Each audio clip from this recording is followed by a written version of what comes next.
Байна. Чэнэ юм жаруулаа. За ороод ирээрэй. Чамайг ороод ирэнгүүт эхлэх гээд байна. Бэлэн болчиход байна. За. Их сандал амжиж.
Так, скажу. Аря болоо.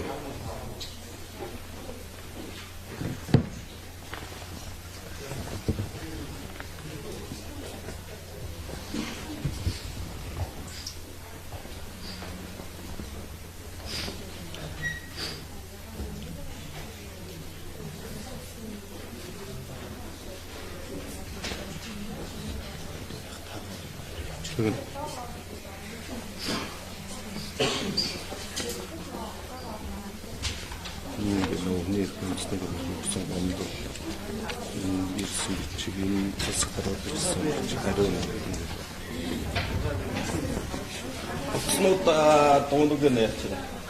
Утснуудаа дууг нь хаачаарай.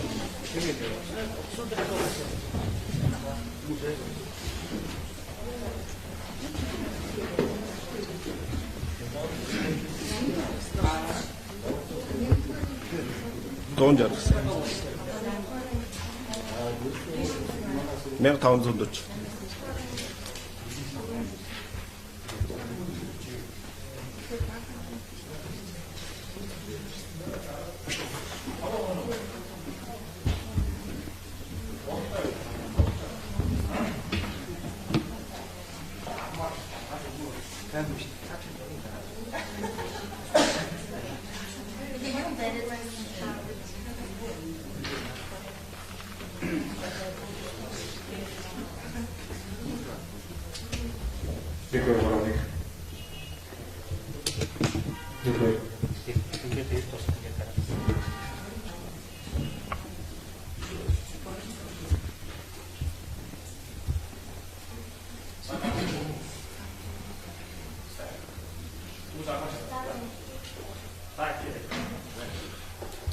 За сайн байцгаана уу. Та бүхэнд энэ өдрийн мэндийг хүргэе. Өнөөдрийн хөвлийн баг гурлыг Баянзүрх дүүргийн 26 дугаар хорооны эцэг эхчүүд болон ерөнхий боловсролын 133 дугаар сургуулийн сурагчдын эцэг эхчүүд мөн Баянзүрх дүүргийн 26 дугаар хорооны засаг дарга Отгонбаатар Баянзүрх дүүргийн иргэдийн урлын төлөөлөгч манай хорооноос томилогдсон сонгогдсон бэм жаргал гээд төлөөлөгч биднээс хийж байна. Өнөөдрийн хөвлийн баг гурлын хамгийн гол зорилго бол Баянзүрх дүүргийн 26 дугаар хорооны хүүхдүүд мөн ерөнхий боловсролын 133 дугаар сургуулийн сурагчид Монгол Улсын үндсэн хуулийн 14 дугаар зүйлийн 2 ялгуурлан адурах 16-гийн 16 дугаар зүйлийн 2 эрүүл аюулгүй орчинд амьдрах суралцах хэрэгтэй 16-гийн 4 хөдөлмөрийн аятаа таатаа нөхцлөөр хангуулах 16-гийн 6 эмнэлгийн тусламж үйлчилгээ авах 16-гийн 7 буюу ерөнхий боловсролыг үн төлбөргүй эзэмшин гэсэн Монгол Улсын үндсэн хуулиар баталгаатай эдлэхээр олгогдсон эрх зөрчигдөж байгаа талаар хэвлэл мэдээлэл та бүхнийг энэ асуудал дээр анхаарч үзээч гэдгийг хүсэж энэ хэвлэлийн баг гурлыг хийж байгаамаа. Намайг Батлагэр гэдэг. Би Баянзүрх дүүргийн 26 дугаар хорооны иргэн. Одоо миний баг хүү 1-р ангид 6 настай буюу ирэх намар одоо 1-р ангид орно. Энэ хойгоор байгаа эцэг эхчүүд бол 133 дугаар сургуулийн сурагчдын эцэг эхчүүд болон 26 дугаар орны төлөөлөл эцэг эхчүүд байгаамаа. Тэгээд үнэхээр манай хороо бол 22 мянган хүн амтай сургуулийн насны бараг 5,000 орчим хүүхэд байгаа. Гэтэл манай хороонд нэгч улсын цэцэрлэг байдгүй. Улсын ганц сургуультай. Энэ улсын ганц сургууль нь 133 дугаар сургууль. Гэтэл энэ сургууль нь өөр ингэсэн байр байхгүй. Монгол Тэмүүлэлгээд сургуулийн 1-2 дугаар давхрыг эзэмшдэг. Гэтэл 1-2 дугаар давхарт 133 дугаар сургууль 1540 хүүхэд өнөөдрийн байдлаар сурж байгаа байхгүй юу?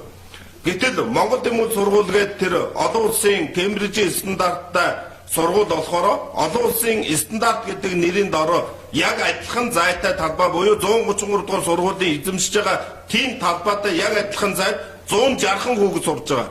Тэгэхээр одоо энэ нь Монгол улсын үндсэн хуулийн 14-ийн 2 заасан ялгуурлан гадуургах эрдэм мэдлэг боловсруулалт хөрөнгө чинээгээр нь ялгуурлан гадуургахыг хориглоно гэсэн залтыг асар их зөрчиж байгаамаа. Энэ яагаараа энэ одоо ялгуурлан гадуургахыг хүүхдүүд багаасаа мэдэх ёстой юм бэ? Яагаад гэвэл энэ 133 болон Монгол Тэмүүлэл сургууль нэг хаалгаар ордог, нэг шатаар дээшгээ гардаг, нэг шатаар гарангуудаа 1-2 дугаар давхарт нь бол одоо 133 буюу улсын сургууль нь 3-4 давхарт нь тэр олон улсын стандарттай гэсэн Кембрижийн сургууль байгаамаа. Тэгээд нөгөө хүүхдүүд хоорондоо нэг гашаанд нэг шатаар явдаг болохоор танаа сургууль юм, манай сургууль юм, танах юм, манах юм гэдэг одоо иймэрхүү үзэл хүртэл хүүхдэд багаас нь ингэж одоо үзүүлж байна. Энэ учраас л төр засагт одоо анхаараач гэдгийг хэлмээр. Хоёрдугаар хүүхдүүд эрүүл аюулгүй очил суралцах хэрэгтэй. Гэтэл одоо 133 дугаар сургуулийн хүүхдүүд 11-2 дугаар давхарт одоо урлагийн заал эднээс байлгаад нийтдээ нэг 12 ангид одоо шавааралдаад байж байгаа. Энийг нь одоо Мас ТV, ЕТV-гийн одоо урд нь бас мэдээгээр засчихсан бичлэгүүдээр маш тодорхой харагддаг. Бүр тэр өдгөө сургуулийн тэр танхимд байгаа самбраас анхны ширээ хүртэл нэг 50-60 санж байдаг. Энэ 50-60 санжийн дундуур нь ингээд багш нь явж байдаг. Хүүхдүүдийн ширээ сандал хүрэлцэхгүй болоод аав ээжүүд эцэг эхчүүд хүртэл хүүхдүүдтэй одоо хувьяасаа ширээ сандал авч өгсөн тохиолдлууд хүртэл байгаа байхгүй юу? Тэгэхээр энэ эрүүл аюулгүй орчинд амьдрах ёстой гэсэн энэ эрх нь бас зөрчигдөж байна. Хөдөлмөрийн таадаа нөхцлөөр хангуулах ёстой багш ажилчид. Энэ сургууль дээр багш ажилчид ажиллахаа болж байна. Багш нарын эрх үнэхээр зөрчигдөж байна. Багш нарт өөрийн гэсэн анги тангин байхгүй. Багш нарт өөрийн гэсэн амралтын өрөө байхгүй. Тэр байтугай ажилчид нь өрөө байхгүй сургуулийн шатны доотлын бэлтүүл хүртэл одоо ажилчид нь хүртэл ингэж байна. Багш нар хүртэл одоо цонхны давтсан дээр дэвтрээ засаж байна. Тэгэхээр энэ багш ажилчдын эрх зөрчигдөж байгаа учраас багш ажилчид энэ 130-д ажиллахгүй байна. Энүүгээрээ цаашлаад хүүхдийн эрх, хүүхд сурж боловсрох эрх нь бас ингэж зөрчигдөж байна. 16-гийн 6 дээр эрүүл эмнэлгийн тусламж авах ёстой. Гэтэл 133 дээр байгаа нэг эмчин болохоор 10 багш нартай хамт нэг өрөөнд шахалтаа сууж байдаг. Тэгэхээр ийм орчинд хүүхдүүд эмнэлгийн тусламж үйлчилгээ авч чадах уу гэдэг асуудал эргэлзээд. За тэгээ хамгийн гол нөгөө ерөнхий боловсролыг үн төлбөргүй эзэмшнэ гэдэг. Манай ороо 5,000 хүүхэдтэй. 5,000 хүүхэдтэй байхад 133-д нь ачаал нь бүр дэндээд 1500 хүүхэд арай ята авсан. Гэтэл цаана байгаа одоо 3,000 гаруй хүүхэд хаана сурах юм бэ? Энэ талаар одоо 1-р анги 683 хүүхэд орно. Гэтэл 133 дугаар сургууль бол нэг ч анги авахгүй гэж байгаа. Одоо 12-р ангийг 18 хүүхэд өгсөн. Тэгэхээр одоо оронд нь 18 хүүхэд авах юм уу? Угаасаа ачаал нь хэтэрсэн байгаа учраас энэ хүүхдүүдийг одоо сургах боломжгүй гэж байгаа. Тэгээд энэ талаар нийслэлийн засаг даргад гомдол гараад нийслэлийн засаг дарга нь нийслэлийн боловсролын газарт өгөнгүүд одоо хариу ирсэн та бүхэнд хараад өгсний энэ хамгийн ардлын утсан дээр байгаа. Энэ хариу нь юу гэж ирсэн гэж 48, 33, 84 дугаар сургуульд хуваарлж сургана санаа зовтгоо гэсэн ийм юм даа. Юу гэсэн үг юм бэ? Тэр яахаараа тэр Монгол Тэмүүлэлгээд 160 хүүхдэд тэр олон улсын стандарт гэдэг нэрээр ингэж байр эзэмшүүлж байгаа мөртлөө манай орооны хүүхдүүд яахаараа тэр хаа одоо 48 руу, хаа одоо 33 руу, хаа одоо 84 руу очиж суралцах хэрэгтэй юм бэ? Тийм учраас одоо нийслэлийн боловсролын газрын энэ бичиг болон ер нь эцэг эхчүүд биднээс энэ бичгийг хүлээн зөвшөөрөхгүй учраас Монгол улсын ерөнхийлөгч, ерөнхий сайд их хурлын дарга, их хурлын өргөдлийн байнгаараа нийгмийн бодлого, соёл шинжлэх ухааны байнгын ороо нийслэлийн засаг дарга эднээс бол удаа дараалал ингэж гомдол гаргаж байгаа боловч эргээд хариу нэрдэггүй. Тэгээд аргаа бараад хүний эрхийн үндэсний комисд гомдол гаргасан.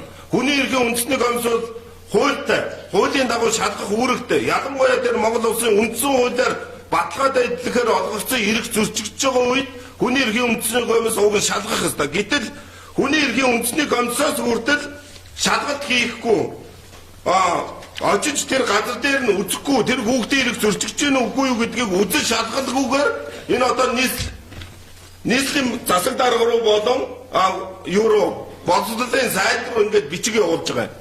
Хүний эрхийн үндэсний комиссны хүртэл Монгол улсын үндсэн хуулиар олгогдсон эрхэн зөрчиж байгаа асуудал дээр дуурахгүй байж тээ энэ одоо энэ 2016 оноос 2020 оны засгийн газрын мөрийн хөтөлбөрт 3 ээлжээр хичээлдэг сургуулийг байхгүй болгоно гэж байна. Гэтэл 133 дугаар сургууль дээр бүр 4 ээлжээр хичээлж байгаа. Өглөө 8:30-аас орж байна, 11:30-аас орж байна, 13:30-аас орж байна, 15:30-аас орж байна. Энэ бол 4 ээлжээр ингэж хичээлж байгаа сургууль байгаамаа. Тэгээд 22 мянган хүн амтай энэ газар улсын нэг цэцэрлэг байхгүй, улсын ганц сургууль байдаг. Тэр нь одоо ингээд ачаалан дийлгээ байдсан. Бүр 4 ээлжээр ингэж хичээлж байгаамаа. Тэгээд энэ байдлыг ард түмэндээ хүргэх, төр засагтаа хүргэх хин тулд сэтгүүлч та бүхнийг үнэхээр гуйж байна. Маргааш бид бүхэн боловсрол соёл шинжлэх ухааны яамны үүдэнд одоо боловсролын сайдад шаардлага хөрвүүлж байгаа. Энэ шаардлага маань бол ер нь биднээс эцэг эхчүүдийн тавьж байгаа биднээс шаардлага бол 2 шаардлага байна. Нэгдүгээр тэр Монгол Тэмүүл сургуулийг өөр тийшээ нүүлгэж өгөөч. Энэ төрд бол байр өчнөө байгаа. Адгийн наазах нь ангаах ухааны их сургууль Батангийн цэцэрлэг рүү нүүж байгаа. Гэтэл ангаах ухааны их сургуулиас 17 байр суларж байгаа гэж гардаг. Энэ одоо суларж байгаа байраа Монгол Тэмүүл сургуульд өгчих бол Монгол Тэмүүл сургууль нь өөрийн гэсэн автобустай байхгүй юу? Татаас ирдэг хүүхдүүд манай 26 дугаар орооноос Монгол Тэмүүл сургууль дээр сурдаг хүүхэд бараг байхгүй байх үнэндээ. Тэгэхээр одоо тэр 1500 2000 хүүхдийн эрх ашиггүй тэр Монгол Тэмүүл сурвалж байгаа 160 хүүхдийн эрх ашиг нь чухал гэдгийг төр засаг анхаараач гэдгийг хүсмээр байна. Хоёрдугаарт нь манай ороо залуу гэр бүлтэй тэр дээргүй 22 мянган хүн амтай. Одоо энэ жил 1-р анги 680 хүүхэд сурна. Одоо 5 настай 700 гаруй хүүхэд, 4 настай 800 гаруй хүүхэд байна. Тэгэхээр жилд энэ сургуулийн насны хүүхдүүд нэмэгдэх учраас одоо энэ маргаан бүхий газар дээр тэгээд энэ газар дээр өөр сургууль цэцэрлэгийн зохицолбороо бариач. Тэгээд хамгийн ихний ээлжинд бол Монгол Тэмүүл сургуулийг л нүүлгэж өгж энд одоо 26 дугаар орооны хүүхдүүдийн идлээгүй эрхийг маань идлүүлж өгөөч гэдгийг л хүсэж энэ хэвлэлийн багварлыг хийж байгаа маа. Тэгээд одоо энэ 2018 онд нийслэлийн засаг даргын 133 дугаар сургуульд Баянзүрх дүүргийн 26 дугаар ороо Таймата компани буюу ИК компани эзэмшлийн газраас 7500 м квадратыг олгосон байгаа. Гэвч энэ ИК компани энийг хүлээн зөвшөөрөхгүй учраас загваргааны иргэн шүүхэд нэхэн жил гаргаад энэ одоо загваргааны ирэг үүсээ явж байгаа. Энэ ирэг дээр итгэмжсэн төлөөлөгчөөр манай хорооны засаг дарга Отгонбаатар оролцож байгаа. Тэгээд Отгонбаатар бас мэдээлэл одоо хийх бах. Дараа нь энэ дүүргийн иргэдийн хурлын төлөөлөгч Бэм жаргал маань мэдээлэл хийгээд бас эцэг эхчүүд ингээд мэдээлэл хийх баха.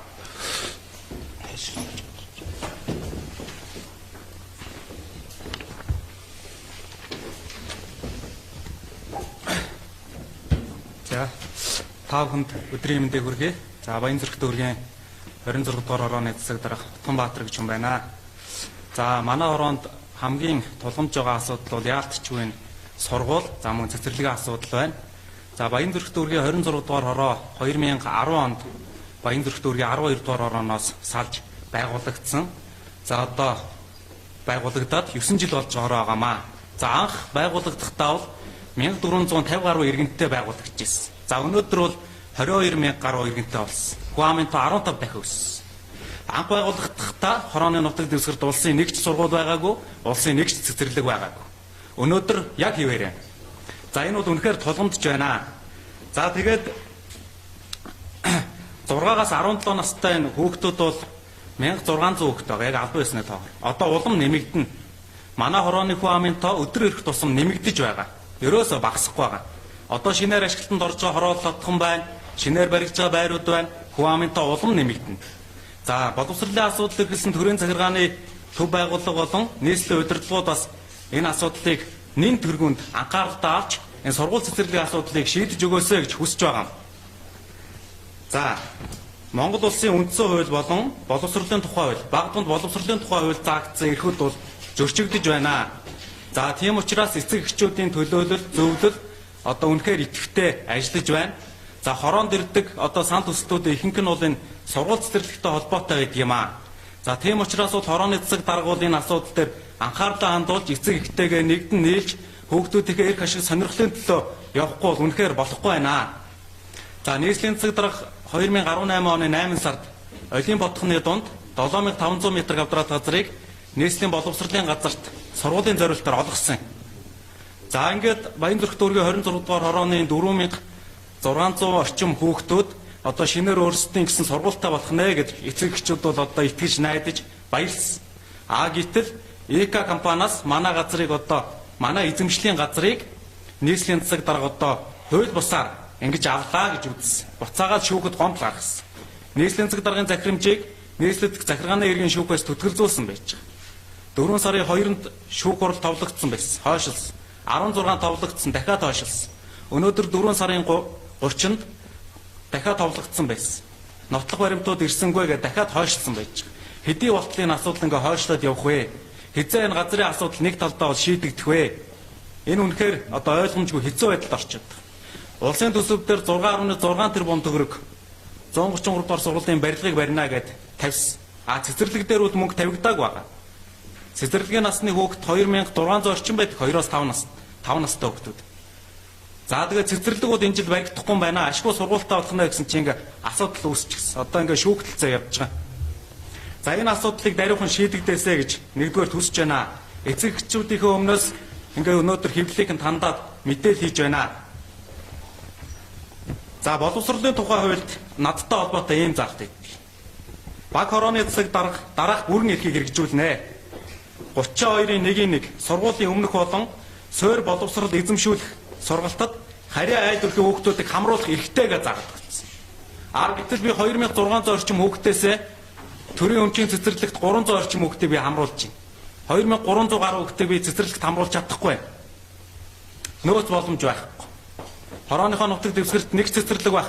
18 дугаар хорооны нутаг дэвсгэрт байгаа 147, 122, 129 гэсэн 3 цэцэрлэгт манай хорооны 2 настай хүүхдүүд цуглаагаар ордог. Тэндээс 100 тонны хэдэн хүүхдүүд аз таарч цэцэрлэгт орж байна. Үлдсэн хүүхдүүд нь хувийн цэцэрлэгт хамрагдж байна. За зарим хүүхдүүд нь бол одоо цэцэрлэгт хамрагдаж чадахгүй гэртээ байна. Ээж аауд нь ажилдаа хийж чадахгүй хүүхдээ хараад байж. Манай хорооны иргэдээс зовлон жаргалаа надтай хамгүй хуваалцсан. 2 хүүхдээ би хувийн цэцэрлэгт өгөөд төлбөрийг нь төлөө явсан. Хэцүү байсан. Манай эхнэр ажилласаа гараад 2 хүүхдээ гэртээ харж байгаа гэдэг хүмүүс ярьж байгаа. Цэцэрлэг үнэхээр асуудал. Одоо 19 онд бол цэцэрлэг угаасаа шийдэгдэхгүй юм. Дараагийн жилүүдэд одоо үүнийг анхаараас.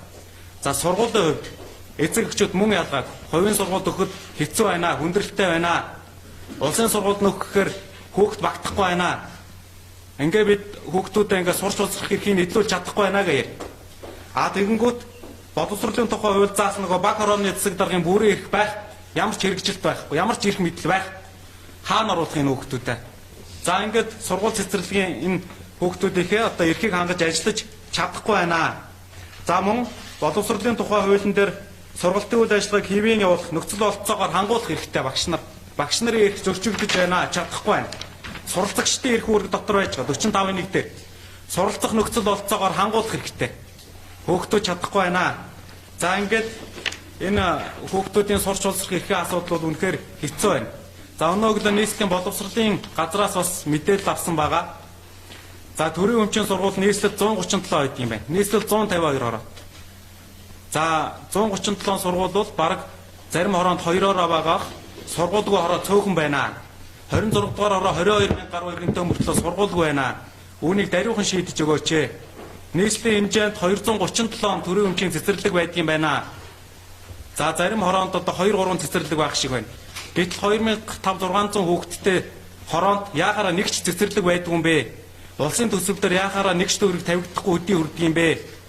Чааш түүнийг боловсролын асуудалд эрхэлсэн төрийн захиргааны төв байгууллага за мөн нийслэлээс одоо анхаарч одоо энэ сургууль цэцэрлэгийн асуудлыг нэн даруй шийдвэрлэж энэ хүүхдүүдийн эрхийг хангаж өгөөч гэж хүсэж байна. За анхаарал хандуулсан байна.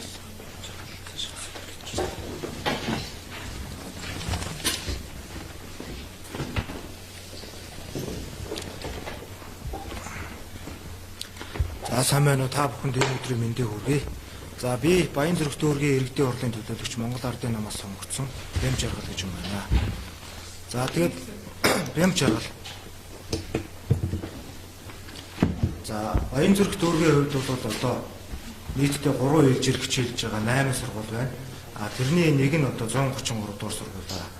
Тэгээд 26 дугаар хорооны хувьд бол одоо та бүхэн мэдж байгаа манай цэцэрлэг төрөлнгийн ардталт байдаг.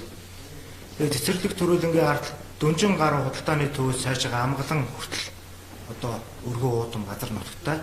Одоо Монгол улс Улаанбаатар хотод хамгийн том газар нутагтай хороо бол энэ 26 дугаар хороо юм байна.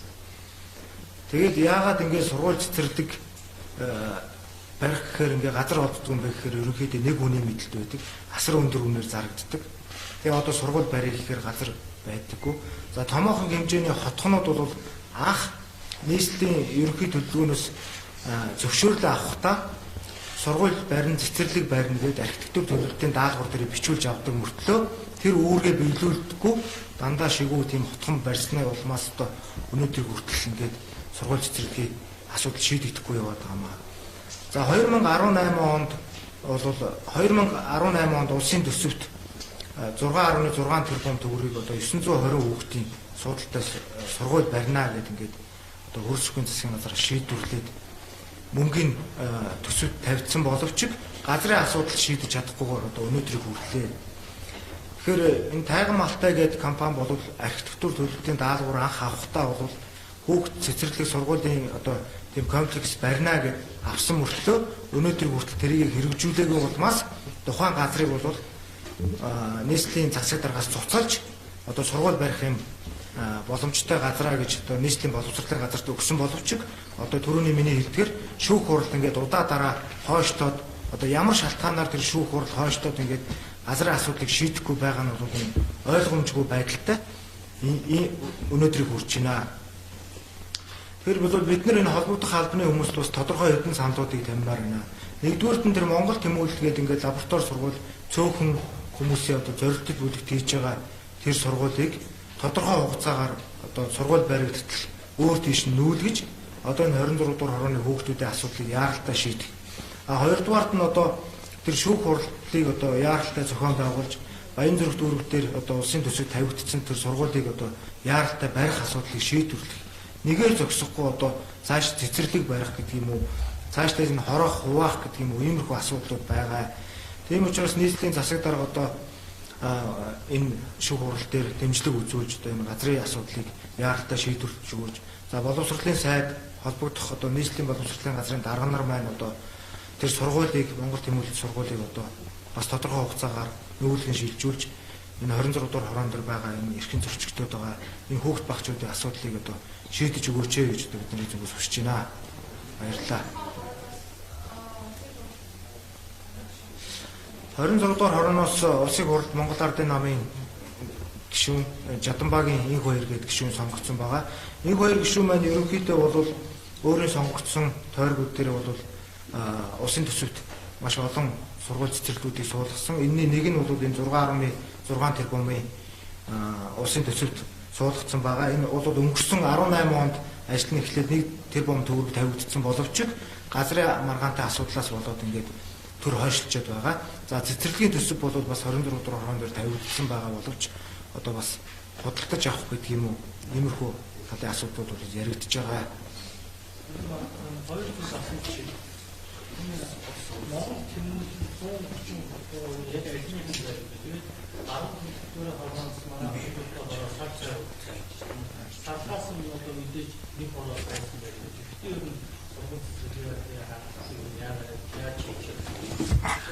Би хариулах. Энийг хариулчаад энэ хоёр атцэн сурж байгаа улам арчгаа бас мэдээлэл хийх юм байгаа. хамгийн анх энэ сургуулийн барилга бол Баянзүрх дүүргийн 26 дугаар орны хичээл сургууль гэж баригдсан. Баригдаж явж байгаад улсын төсөв дээр мөнгө тавигдаад ашиглалтанд орох үед Монгол Тэмүүлэл сургууль руу явцсан байна. Өөрөөр хэлбэл биднээс авсан мэдээлэлээр газар нь бол 133 дугаар сургуулийн нэрээр барилга нь Монгол Тэмүүлэл сургуулийн нэрээр. Тэгээ Монгол Тэмүүлэл сургууль чинь болохоор боловсролын амны харьяа. 133 дугаар сургууль бол нийслэлийн засаг даргын харьяа болчиход байгаа байхгүй юу? Тэгэхээр энийг шийдэхэд бол Монгол Улсын засгийн газар буюу яамны төвшөндөл одоо энэ асуудлыг шийдэхгүй бол үнэхээр нийслэлийн засаг дарга эрх хэмжээнийхээ хүрээнд энэ газар олгосон боловч одоо энэ мөнгөтэй эрх мэдэлтэй тал талтай хүмүүс нь ингээд одоо нийслэлийн засаг даргын зархимжийг төдөлзүүлээд ингээд сургууль баригдах асуудал ингээд хойшлоод байгаа учраас одоо энэ газрын асуудал нь мөд хийжигдэхгүй шүүх хурал нь болохгүй ийм байхад одоо 9 сарын 1-ний гэтэл яг өнөөдрийн байгаа байдал дахиж байх гэж байгаа учраас л Монгол Тэмүүлэл сургуулийг нүүлгэж өгөөч л гэж хүсэж байгаа. За дулмаар гэж байгаа.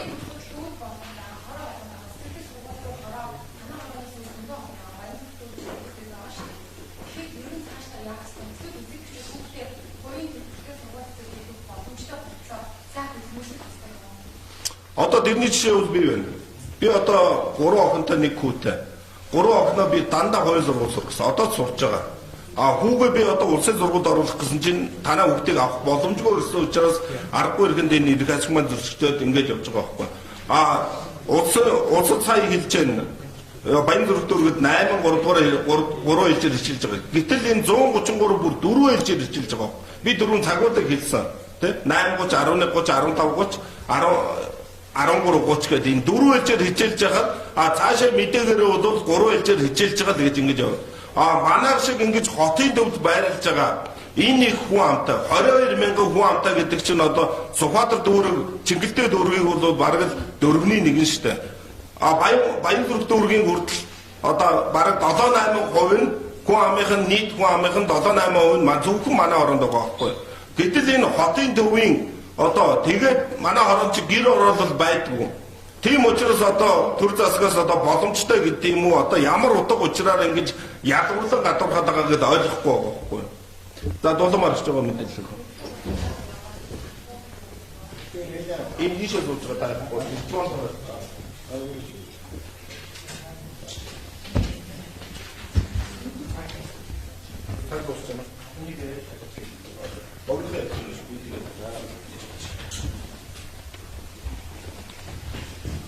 Энэ 26 дугаар хороонд байгаа энэ 133 дугаар сургууль бол улсын төсвөөр баригдсан сургууль байхгүй юу?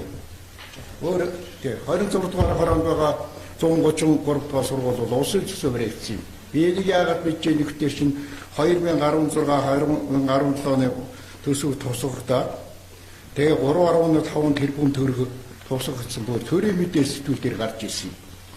Тэгээд 2017 онд энэ сургууль ашиглалтанд орлоо. Гэсэн чинь лавртай сургууль давхардаад орцсон. Тэр уулаас яагаад одоо улсын төсвөөр баригдсан сургуулийг лавртай сургууль болгоод явчихд юм бэ гэдэг асуудлыг нэгдүгээр тавьж байна. Ингээд Монгол Тэмүүлэл лавртай сургуулийн 160 орчим сурагчтай гэж байна. Ерөнхий боловсролын 133 дахь сургуулийн 1540 сурагчтай гэж байна. Тэгээ энэ сургууль бол ерөнхий боловсролын сургууль хамгийн доотлон 2 давхард нь хавчигдаж нэг анги нь 40-оос 50 гаруй хүүхэдтэй жижигхэн онгороор хичээлж идэг. Ийм их байж. Лавртай сургууль 100 гадхан хүүхэдтэй мөртлөө 4-5 дугаар 3-4 дугаар давхард нь чөлөөтэй сурж идэг. Энэ асуудал болохгүй байна. Хоёрдугаарт нь Олимп хотгонд баригдаж байгаа чөлөөлж байгаа энэ сургуулийн барилгыг бол сургуулийн газар чөлөөлж энэ 2009 оны 19 оны 9 сарын 1-ний өмнө сургуулийг ашиглалтанд оруулах болохгүй байна. Тэгээ энэ бол намар иймэрхүү байдлаар шийдэгдэх юм бол энэ 133 дахь сургуулийн сурагчдыг хааш нь чилжүүлэх үү, хааш нь оруулах уу гэдэг асуудал үүнээс илүү том ачаал үүсэх гэдэг юм аа. Тэгээ өнөөдөр одоо хүртэл ингэж явж байгаа асуудлыг бол одоо энэ улсын хурал гишүүн инквайр нийслэлийн иргэдийн төлөвлөлт хурлын төлөөлөгч энк Батамгалан энэ миний хажууд сууж байгаа 26 дугаар оны иргэдийн төлөө хурлын төлөөлөгч энэ Бямб жаргал цаашдаа боловсролын нийслэлийн засаг дарга тамгын газрын хотын заргагч нар болон ерөнхий сайд хүрсэгтүүн төр дуламжилж энэ асуудлыг яаралтай шийдвэрлэх бол болохгүй болж байна. Иймэрхүү асуудал болоод байна шүү. Тэгээ энэ зөвхөн энэ сургууль биш цаашдаа хүн ам нэмэгдэж байгаа 21,000 гаруй иргэдтэй 5,000 гаруй сургуулийн насан 5,000 гаруй сурагчтай энэ 26 дугаар удаа цаашдаа ер нь нэг биш 2 сургууль байхын зүйтэй байна. Ер нь телевизийн хүн бол та бүхэн газар дээр очиж танилцаа сургуулийн 330 ямар хүн ихсэн тэндээ очиж зураг авч цааш энэ захиргааны иргэн шүүхтэр байгаа маргаана зогсоогооч энэ нэхэмжлээ татаж аваач. Тэгээд Баянзүрх дүүргийн 26 дугаар хорооны хүүхдүүдийн эрхийг одоо зөрчигдсөн эрхийг сэргээхэд нийгмийн хариуцлага ухамсарлаач гэдгийг ИК компани удирдлагаас бас хүсэж байна. Тэгээд сэтгүүлчид та бүхэн энэ үнэхээр манай хороон дээр очиод үзээрэй. Энэ сургууль дээр нь очиод сурвалжлаад өгөөч. Нөхцөл байдлыг төв засалд ингэж дуулгаж өгөөч гэдгийг та бүхнээс хүссэн. За баярлалаа. Асуух байгаа. За баярлалаа.